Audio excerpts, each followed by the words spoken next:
Hi, my name is Nico, and I'm one of the application specialists working for Sgo. And with this video and others like this, I hope to provide you with some additional insight on Mistika's key features. In this video, I will explain how we can replicate a Photoshop technique called frequency separation, a digital makeup technique which is commonly used to improve high-fashion magazine photos. In order to demonstrate how this technique works, I will use this clip of this gentleman eating his breakfast. As you can see, his face has plenty of details and color features which we might want to tone down before we feature him on our magazine cover. The objective of this technique is to separate the low frequencies of the image, which represents the basic color and shapes, from the high frequencies, which represent the fine detail and edges. So I'll stop the playback and jump back to the timeline. And the first thing I'll do is just clone the original source clip 2 times. I can then apply a blur effect on the top clip and open it up for editing in the visual editor. We leave the blur mode on Gaussian and set the blur radius to 10. This blurred clip now represents the low frequencies of the image. So let's collapse this into a stack. Let's collapse the stack into a group and rename it in the Attributes panel to an easily identifiable name. Now that we have a well-defined low-frequency clip, we can clone it and use the copy to create a high-frequency clip. In order to do so, all we have to do is subtract it from the original source clip using the subtract operation. You'll see the result of this is a dark picture, where you'll be able to observe the high frequencies which remain after we subtract the low frequencies from the original source.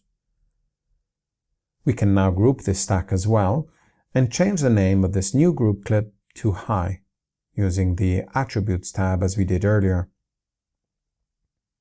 So now we have 2 easily identifiable clips on the timeline, representing the high and low frequencies of the image. Now we can recover the original source clip again by combining the 2 clips using a Boolean add operation.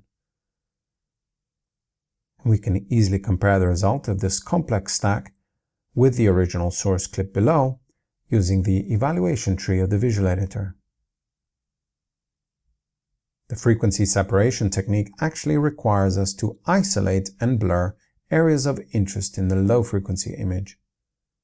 So in order to do this, we will use the color grade node in Mistika, which enables us to use the keying and shape tracking tools in combination with the inbuilt blur filter. So let's see what happens when we blur the low pass clip using the color grade's inbuilt blur filter. Notice that dramatically increasing the blur seems to reduce the overall saturation and color separation of the picture. This is obviously an undesirable effect when applied to the whole image. So let's get into the shape interface and quickly draw a shape around an area of interest. You will see now that most of the blemishes inside the shape are greatly reduced without affecting the texture and fine detail of the skin. Unlike Photoshop, however, we are dealing with a moving picture. So let's just track the shape and see if it sticks. As you can see, the shape tracking is heavily affected by the filtering inside the shape. So I will stop it, and to improve the tracking, I will change the evaluation level in the visual editor by double-clicking the untouched source clip below. Then set the manipulation level by single-clicking on the color grade so that we can select the shape again and start tracking. That's a lot more like it. Now that the tracking is finished, we can now go back to evaluating the top of the stack by double-clicking on the Add node.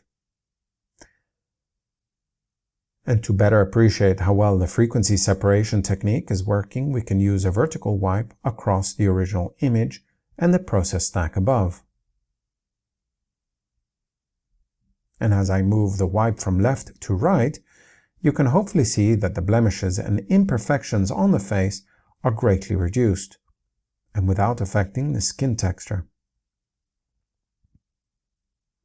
You can obviously add more tracking shapes to isolate more face area, or alternatively use color keying tools available inside the color grade instead. I invite you to get creative with this stack and try different isolation techniques and different corrections in the high and low frequency clips, with the objective of creating potentially new and interesting results. I would also point out that you can use this technique to separate other image features as well that you may want to process independently. Anyhow, I hope you found this useful. Thank you for watching, and for more information please visit our sgo.es website, where we will be providing more content like this on a regular basis.